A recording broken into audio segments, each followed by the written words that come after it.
올해 장마가 시작되었는데 안녕하셨는지요? 오늘은 함께 사사기 9장 22절부터 57절까지의 말씀을 살펴보겠습니다. 아이러니하게도 여룹바알로 불린 기드온은 그 이름에 전혀 걸맞지 않게 우상을 만들었고 이스라엘로 하여금 바알 브릿을 숭배하도록 만든 장본인이었습니다. 그리고 기드온은 우상 숭배하는 걸 넘어서서 자기를 드러내고 내세웠습니다. 하나님께서는 우상 숭배를 싫어하실 뿐만 아니라 자신을 제어하지 못하고 자기를 내세우고 사람일 뿐인 자신을 절대화하는 것에 대해서 가만히 계신 분이 아니십니다. 오늘 우리가 살펴보게 될 이야기는 기드온이 뿌린 씨앗이 어떤 결과를 초래했는지 우리들에게 알려주고 있습니다. 우리는 이 이야기 속에서 하나님의 세심한 활동을 느낄 수가 있습니다. 우선 사사기 9장 후반부의 이야기를 제가 들려드리겠습니다. 요담이 우화로 예언을 하고 아비멜렉이 스스로 왕이 되어 이스라엘을 다스린 지 3년이 지났습니다. 하나님께서는 악한 영을 보내셔서 아비멜렉과 세겜의 사이가 나빠지게 하셨습니다. 세겜의 어른들은 아비멜렉을 배반하게 되었습니다. 하나님께서는 이렇게 하신 것을 통해서 기드온의 아들 70명을 억울하게 죽인 것에 대해서 세겜의 어른들과 아비멜렉에게 그 죄값을 묻는 것이라고 하셨습니다. 세겜의 어른들은 아비멜렉을 괴롭히기 위해서 언덕의 사람들을 매복시키고는 그리로 지나가는 사람들을 털게 했습니다. 아마도 이것은 아비멜렉에게 통행세를 바치지 못하도록 하는 조치였을 것입니다. 이 사실은 아비멜렉의 귀에도 들어갔습니다.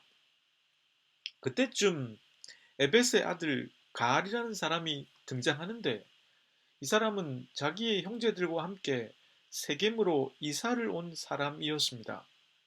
그는 세겜의 어른들에게 신뢰를 얻었습니다. 마침 포도를 따서 밟아 즙을 짜는 추수절이 되었습니다. 잔치를 베풀고 신전에 들어가서 먹고 마시면서 함께 대화를 나누는데 그 대화 중에 아비멜렉을 욕하게 되었습니다. 그때 에벳의 아들 가알은 이렇게 외칩니다. 아비멜렉이 누군데? 그 세겜의 피를 받아짠 자가 도대체 누군데 우리가 그의 종이 되어야 한단 말입니까? 여룹바알의 아들 그리고 그의 신복인 스불이 도리어 세겜의 조상인 하몰 집안의 사람들을 섬겨야 할 것 아닙니까? 그런데 어찌하여 우리가 그의 종이 되었단 말입니까? 나에게 이 백성을 거느릴 권한만 있다면 아비멜렉에게 싸움을 걸겠습니다. 그리고 그를 몰아내겠습니다. 세겜을 다스리는 스불은 아비멜렉의 충복이었습니다. 그는 이 말을 듣고 화가 나서 아비멜렉에게 가알과 세겜의 어른들이 영모를 꾀하고 있다는 전가를 보냅니다. 그리고는 아비멜렉에게 군대를 늦은 밤 출동시켜 아침 일찍 동이 틀 때에 세겜성을 기습하는 것이 좋겠다고 제안합니다. 이 전가를 받은 아비멜렉은 군대를 총 출동시켜 네 패로 나눠 매복시킵니다. 가을이 성문 어귀에 나와섰는데 군대가 움직이기 시작합니다. 가을이 말합니다. 웬 사람들이 내려오고 있어?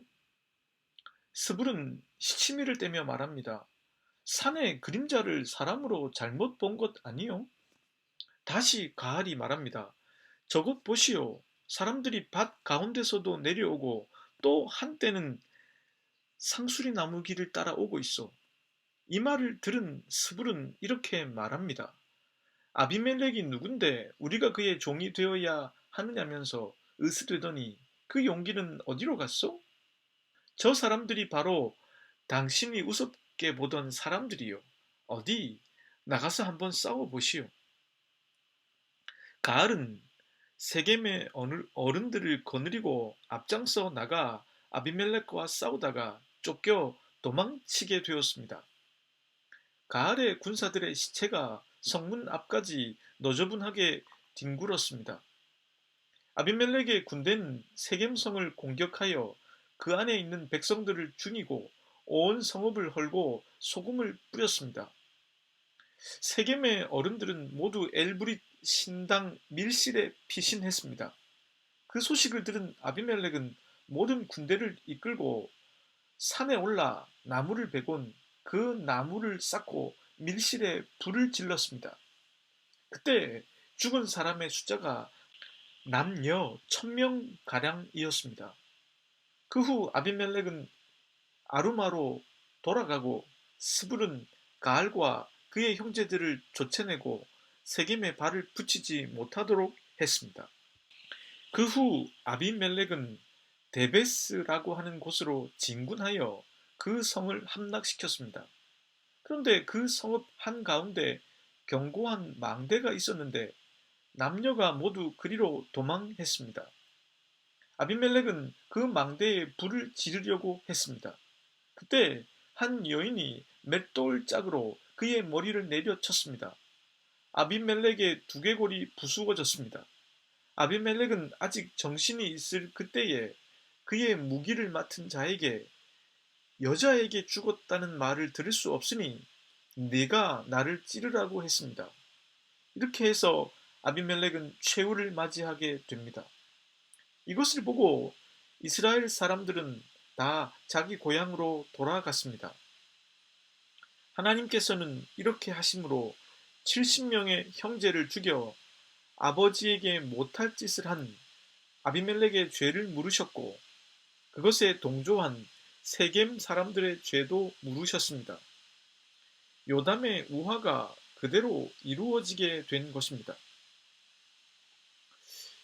이 본문의 말씀을 가지고 저는 두 가지의 생각을 나누어 보고자 합니다. 첫째는 본문 28절을 통해서입니다. 에벳의 아들 가알이 이르되 아비멜렉은 누구며 세겜은 누구기에 우리가 아비멜렉을 섬기리요. 그가 여룻바알의 아들이 아니냐. 그의 신복은 스불이 아니냐. 차라리 세겜의 아버지 하몰의 후손을 섬길 것이라. 우리가 어찌 아비멜렉을 섬기리요. 우리들은 지난 시간에 아비멜렉이 어떻게 세겜을 중심으로 왕권을 차지할 수 있었는지를 살펴보았습니다. 그가 왕이 될 수 있었던 결정적 이유는 그가 세겜의 혈육이었다는 것입니다. 좀 더 세밀하게 이걸 분석해 보면 그는 반만 세겜 사람이었습니다. 그의 아버지 기드온은 므낫세 지파 출신입니다. 그럼에도 아비멜렉은 자신의 외가를 등에 업고 왕권을 찬탈했습니다. 그렇다면 여기서 한 가지 질문을 드려보겠습니다. 만약에 아비멜렉이 마음에 들지 않는 사람들은 아비멜렉에 대해서 어떤 문제를 제기할 수 있을까요? 아비멜렉의 아버지 기드온은 세겜 사람이 아니다. 그러니 양쪽 모두 세겜 자손의 후손으로 왕을 세워 지도자를 삼는 것이 더 낫지 않겠나? 여러분, 이것이 바로 가알의 논리였던 것입니다. 그리고 성경에 나오지 않지만 이스라엘 입장에서 보면 이렇게 또 말할 수 있을 것입니다. 아비멜렉은 온전히 순수한 이스라엘 사람이 아니다. 그는 세겜 사람이라고 할 수도 있다. 그의 어머니는 세겜 사람이기 때문이다. 그러니 그가 어떻게 우리의 왕이 될 수 있겠는가? 아비멜렉이 왕이 될 수 있었던 이유는 달리 생각해보면 얼마든지 다른 사람을 왕으로 세울 수 있다는 논리가 펼쳐질 수 있는 여지를 남깁니다. 아비멜렉은 지도자가 될 수 있는 정당성이 없었습니다. 사사기의 저자는 그 점을 지적하고 있습니다. 아비멜렉은 하나님에 의해서 선택된 사사가 아니었습니다. 그는 재판을 했다는 기록이 없습니다. 또한 사사로서 이스라엘을 위해 싸웠다는 기록도 없습니다. 그가 싸운 것은 왕권을 얻기 위해서 70명의 이복 형제를 죽이는 것이었습니다. 또한 오늘 본문에 나오는 대로 자신에게 반기를 든 세겜 사람들과 데베스 사람들을 죽이는 것 정도였습니다. 나중에 하나님의 유일한 주권을 인정하지 않는 왕이 되어서 그렇지, 이스라엘의 초대왕 사울은 하나님께서 선택하신 사람이었습니다. 사무엘은 그에게 기름을 부어 왕이 되게 했습니다. 사울이 왕으로서 정당성을 갖게 된 것은 바로 하나님께서 부르셔서 기름을 부은 사람이라는 것입니다. 사울은 그런 정당성을 갖고 있었던 사람입니다. 인간 지도자에게 있어서 중요한 것은 그가 지도자가 되는 과정에서 정당한 절차를 통해 선발되었다는 정당성이 있어야 합니다. 우리가 선거를 통해 대통령과 국회의원을 뽑는 것은 모든 권력이 국민에 의해 선출되어야 한다는 국민 주권주의에 기초를 두고 있습니다. 인간에게 주어지는 권력은 바로 국민이 준 것입니다. 그렇기 때문에 때론 내 생각과 다른 지도자라고 해도, 때론 내 마음에 들지 않는 지도자라고 해도 국민들이 선출했기 때문에 정당성을 가질 수가 있습니다. 그런 견지에서 보자면 아비멜렉은 정당성이 없는 지도자였습니다. 그는 국민들에 의해서 선출된 사람이 아니었습니다. 그렇다고 하나님께서 선택하신 사사도 아니었습니다. 그는 형들을 제거하고 외가와 외삼촌들의 힘을 빌어, 그리고 바알브릿 신전에 바쳐진 재물을 이용해서 왕권을 찬탈했습니다. 정당성이 없는 지도자 아비멜렉의 권력은 그리 오래 가지 못했습니다. 본문 22절에서 24절까지의 말씀입니다. 아비멜렉이 이스라엘을 다스린 지 3년에 하나님이 아비멜렉과 세겜 사람들 사이에 악한 영을 보내심에 세겜 사람들이 아비멜렉을 배반하였으니 이는 여룻바알의 아들 70명에게 저지른 포악한 일을 갚되 그들을 죽여 피 흘린 죄를 그들의 형제 아비멜렉과 아비멜렉의 손을 도와 그의 형제들을 죽이게 한 세겜 사람들에게로 돌아가게 하심이라. 기드온보다 더 좋지 않은 쪽으로 업그레이드가 된 아비멜렉의 권력은 3년 만에 위기를 맞이하게 되었습니다. 사사기의 저자는 그것을 하나님께서 하셨다고 적고 있습니다. 하나님께서는 인간이 자신을 내세우고 하나님이 선택하지도 않았음에도 스스로 지도자가 되고 권력을 휘두르는 아비멜렉을 가만히 보고만 계시지 않았던 것입니다.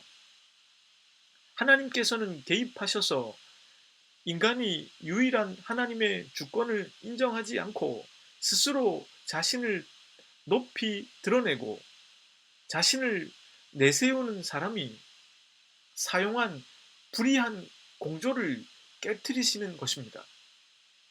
저는 이 말씀 앞에서 인간 지도자에 대해서 생각을 해보게 되었습니다. 그리고 사석에서 제게 나이가 지긋한 은퇴하신 목사님께서 당신의 교회 담임 목사는 하나님이시고 자신은 그 교회 부목사라는 마음으로 목회를 하셨다는 말씀이 생각났습니다. 인간 지도자는 늘 유혹을 받습니다. 하나님께서 자신을 선택해 주셔서 당신의 사람들을 섬기라 하셨는데 자신이 하나님이 되고 싶은 유혹을 받습니다. 국민들이 자신을 선택해 주어 국민을 섬기라 했는데 국민들보다 자신의 권력을 섬기고 싶은 유혹을 받습니다. 하나님께 부름을 받아도, 백성의 선택을 받아도, 이런 정당성이 있는 지도자도 이런 유혹들을 받게 되는데, 하물며 스스로 소수의 사람들과 불의한 공조를 통해 왕권을 차지한 아비멜렉은 유혹 정도가 아니라 그게 일상과 삶이 될 수 있었을 것입니다. 김영하 작가의 표현처럼 말을 하는 쪽은 선생이거나 상사이거나 부모이거나 나이가 많은 쪽입니다. 들어야 하는 쪽은 학생이거나 부하이거나 자녀이거나 나이가 어린 쪽입니다. 그러니 삼가 더욱 조심을 해야 하는 쪽은 말을 하는 사람들입니다. 과연 제가 하는 이 설교가 쓸데 있는 소리일까? 혹 쓸데 없는 소리는 아닐까? 아니, 좀 더 과격하게 말하면 공해는 아닐까 생각을 해보게 됩니다. 혹 공해라면 하나님께서 그치게 하시지 않을까 생각해 보기도 합니다. 하나님께서 주신 저의 작은 재능을 가지고 하나님께서 허락하시는 날까지 말씀으로 여러분들을 섬기는 제가 될 수 있으면 좋겠다는 생각을 해보게 됩니다.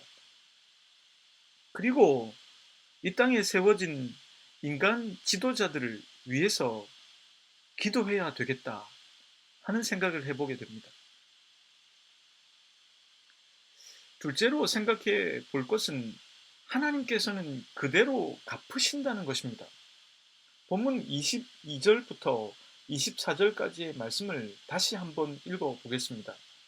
아비멜렉이 이스라엘을 다스린 지 3년에 하나님이 아비멜렉과 세겜 사람들 사이에 악한 영을 보내심에 세겜 사람들이 아비멜렉을 배반하였으니 이는 여룻바알의 아들 70명에게 저지른 포악한 일을 갚되 그들을 죽여 피 흘린 죄를 그들의 형제 아비멜렉과 아비멜렉의 손을 도와 그의 형제들을 죽이게 한 세겜 사람들에게로 돌아가게 하심이라. 사사기의 저자는 지금 앞선 사사들을 기술할 때 쓰는 방식을 그대로 쓰고 있습니다. 그 말은 아비멜렉이 사사가 아니었지만 스스로 사사의 반열에 올랐다고 생각하는 것을 반영하는 것이라고 생각됩니다. 그래서 아비멜렉이 다스린 지 제3년에 라고 하는 말을 쓰고 있는 것이죠. 아비멜렉은 자신의 정당성을 스스로 인정했습니다. 전혀 자기 객관화가 되지 않은 것입니다. 이런 그에게 하나님은 다음과 같은 방식으로 갚으셨습니다. 우선은 그가 의지했던 세겜과 세겜의 어른들이 아비멜렉에게서 등을 돌리게 하셨습니다. 본문 25절의 말씀입니다. 세겜 사람들이 산들의 꼭대기에 사람을 매복시켜 아비멜렉을 엿보게 하고 그 길로 지나는 모든 자를 다 강탈하게 하니 어떤 사람이 그것을 아비멜렉에게 알리니라. 이 말씀은 해설이 좀 필요로 합니다. 하나님께서는 아비멜렉과 세겜의 사이가 멀어지도록 하셨습니다. 세겜의 사람들은 아비멜렉에게 타격을 가하기 시작합니다. 사람들을 산 꼭대기에 숨겨둡니다. 그리고는 주변 도로로 지나가는 사람들과 상인들을 덮쳐 도적질을 하게 합니다. 이렇게 무역과 통상 거래를 방해해서 아비멜렉이 얻는 세금 수입과 조공에 지장이 생기도록 한 것입니다. 이것은 두 가지 결과를 가져왔을 것입니다. 하나는 아비멜렉 왕의 세수를 줄여 재정적 부담을 야기했을 것입니다. 다른 하나는 세겜과 이스라엘 사람들이 아비멜렉이 왕이 되면서 기대했던 샬롬, 그러니까 안녕을 깨트리는 일이 되었을 것입니다. 세겜의 어른들과 사람들은 어떻게 해야 아비멜렉에게 타격을 줄지 잘 알고 있었던 것입니다. 정당성이 없는 지도자일수록 더욱 내세우는 것이 경제적 상승과 사회적 안정일 수 있습니다. 내가 비록 그런 방식으로 권력을 잡았지만 봐라. 내가 이렇게 경제를 성장시키지 않았는가? 봐라. 내가 지도자가 되니 사회를 안정시키지 않았는가? 그런데 지금 세겜 사람들이 준 타격으로 아비멜렉은 이 두 가지마저도 인정받을 수 없는 지경에 이르게 된 것입니다.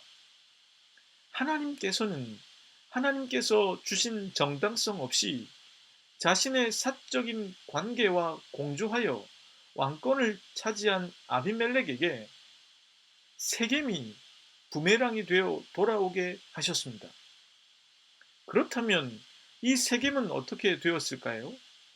이 질문을 할 수밖에 없는 것은 잘못된 왕권 창출에 있어서 아비멜렉의 잘못뿐만 아니라 세겜도 잘못을 지니고 있기 때문입니다. 그들도 이 일에 공조하였고 아울러 기드온의 아들 70명을 죽이는데 동참했기 때문입니다. 본문 49절의 말씀입니다. 모든 백성들도 각각 나무가지를 찍어서 아비멜렉을 따라 보루 위에 놓고 그것들이 얹혀있는 보루에 불을 놓음에 세겜 망대에 있는 사람들이 다 죽었으니 남녀가 약 1000명이었더라. 세겜을 다스리는 방백 스불이 일러준 대로 밤에 군대를 이동시켜 이른 아침에 기습을 한 아비멜렉은 최종적으로 그들이 숨어있는 엘브릿 신전의 보루를 불러 태웠습니다. 이방의 성소에 숨은 세겜의 사람들을 아비멜렉을 통해서 하나님은 심판하신 것입니다. 하나님께서는 세겜 사람들의 공조에 대해서 그냥 넘어가지 않으셨습니다. 그들에게도 아비멜렉과의 공조가 부메랑이 되어 돌아오게 하신 것입니다. 세겜의 어른들과 사람들을 유혹에 빠뜨린 것은 바로 아비멜렉이었습니다. 그러나 그를 돕는 것을 선택하고 바알브릿 신전에서 은 70개를 내어준 것은 바로 세겜 사람들의 선택이었습니다. 하나님께서는 세겜 사람들의 잘못도 물으시는 분이십니다. 하나님께서는 아비멜렉이 우리를 유혹해서 그랬다 라고 하는 말이 통하지 않게 하시는 분이라는 것입니다. 세겜도 나름대로 계산이 있어서 아비멜렉과 공조했을 것입니다. 혈육이라는 관계를 통해 세겜의 위상을 더 높이고 왕을 배출한 지역이라는 소리를 듣고 자신들에게 찾아올 이권을 분명히 계산하고 내린 결정이었을 것입니다. 우리가 이 지점에서 잊지 말아야 할 것은 내가 내린 결정은 반드시 나에게 책임을 물어온다는 것입니다. 순리를 거스르고 편법을 사용하고 원칙을 어기면 잠시 편할 수 있고 또 좋은 결과를 얻을진 모르지만 그것에 대한 대가는 결국 언젠가는 나에게 부마랑이 되어 돌아온다는 것입니다. 그리고 아비멜렉도 최후를 맞이하게 됩니다.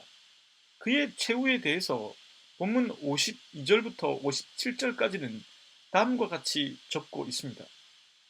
아비멜렉이 망대 앞에 이르러 공격하며 망대의 문에 가까이 나아가서 그것을 불사르려 하더니 한 여인이 맷돌 윗짝을 아비멜렉의 머리 위에 내려 던져 그의 두개골을 깨뜨리니 아비멜렉이 자기의 무기를 든 청년을 급히 불러 이르되 너는 칼을 빼어 나를 죽이라.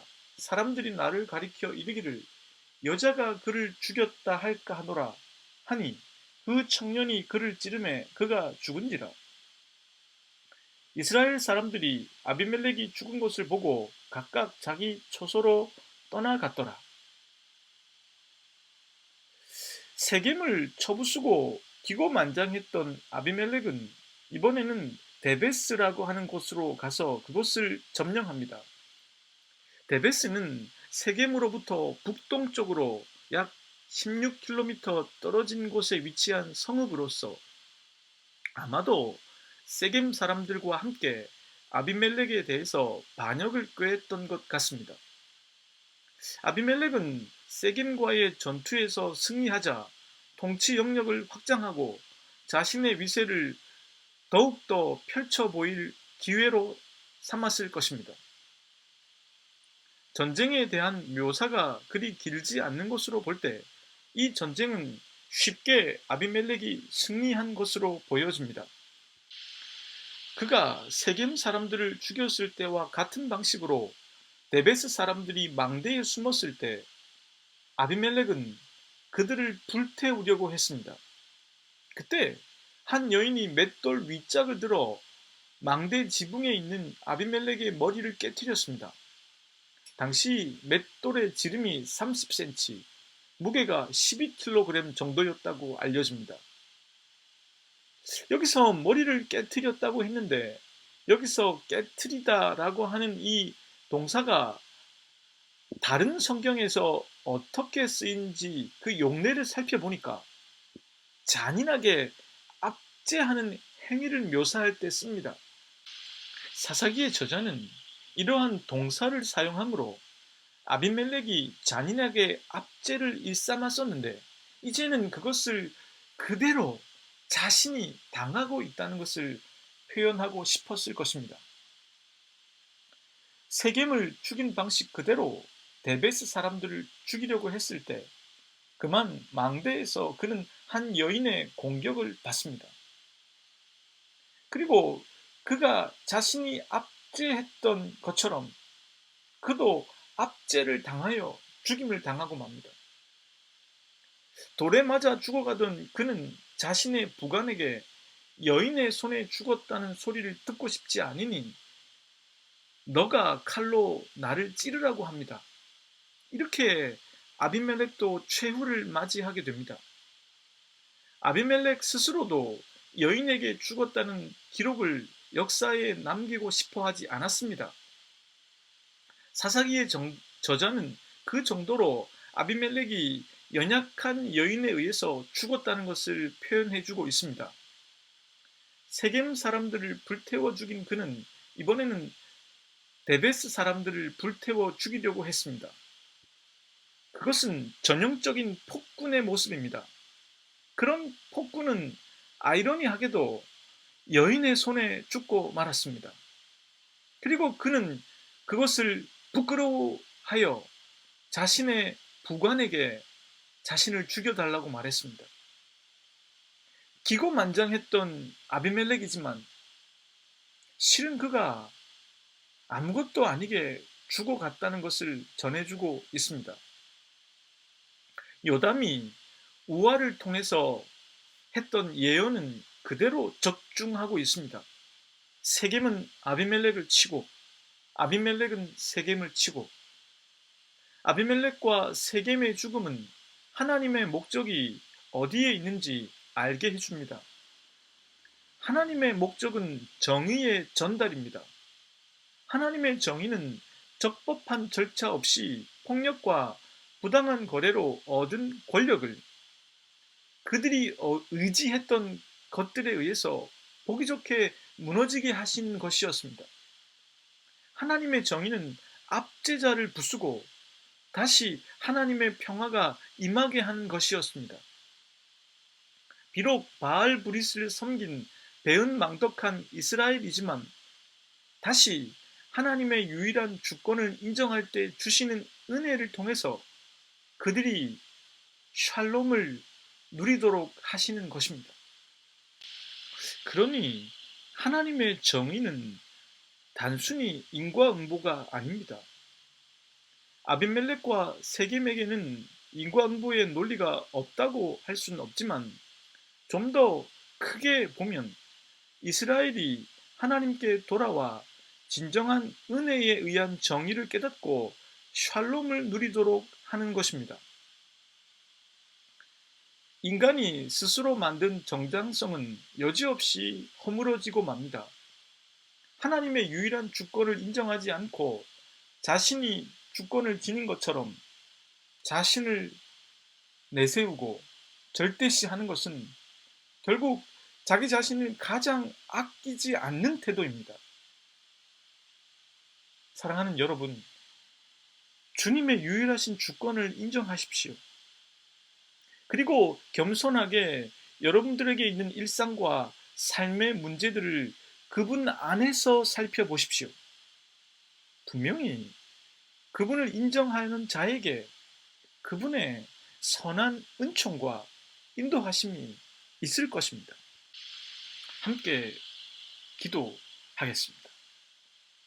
주님, 당신은 저희들의 주님이십니다. 저희들은 당신을 주님으로 믿습니다. 저희들이 자칫 교만해질까 두렵습니다. 저희 자신을 과신하고 높이고 내세우고 드러내고 결국 이렇게 하는 것은 부메랑이 되어 나 자신에게 돌아온다는 것을 아비멜렉을 통해서 생각했습니다. 범사에 하나님의 주권을 인정하는 것이 저희 자신을 가장 아끼는 태도임을 잊지 않게 해 주십시오. 사랑하는 형제와 자매들이 범사에 하나님을 인정할 때 그 걸음걸음을 세심하게 인도해 주시는 것을 경험할 수 있기를 바랍니다. 예수 그리스도의 이름으로 기도드립니다. 아멘.